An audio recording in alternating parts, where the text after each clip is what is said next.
God is bringing us into where he has called us to. And right before we get to that destined place, the enemy will try to set up a snare to entangle us in, to bring us into a place where we miss the mark, where we will call forth if we miss the step, right? If we fall into the trap, where it will cause for us to be in a state of delay.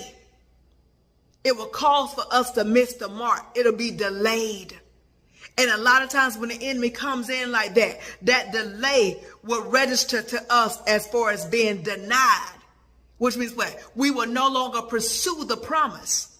And therefore what? We will not come into the goodness that God has for us according to the plans and the future and the expected end that God has for us. And just like with Joseph, God wants us to watch our step, because that's exactly what Joseph did. He watched his step.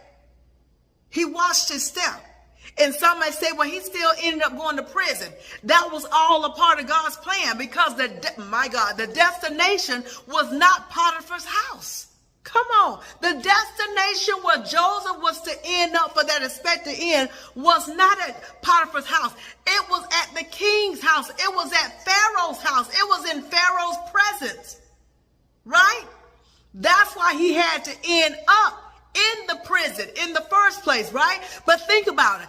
If Joseph had not watched his step, if his words was not this, listen, verse 9, it says, there is none greater in this house than I, neither hath he kept back anything from me but thee, because thou art his wife.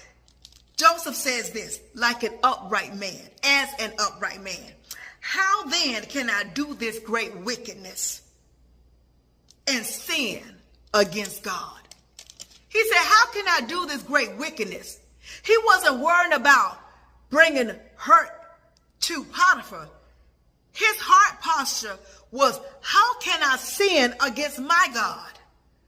How can I cause for myself to come into this place of wickedness?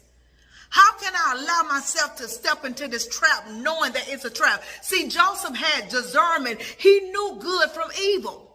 He knew it. He was able to recognize it. And when he realized that that was not of God, he refused.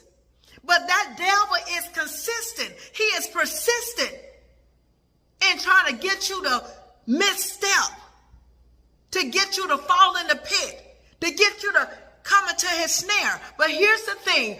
When you are upright, when your heart posture is to please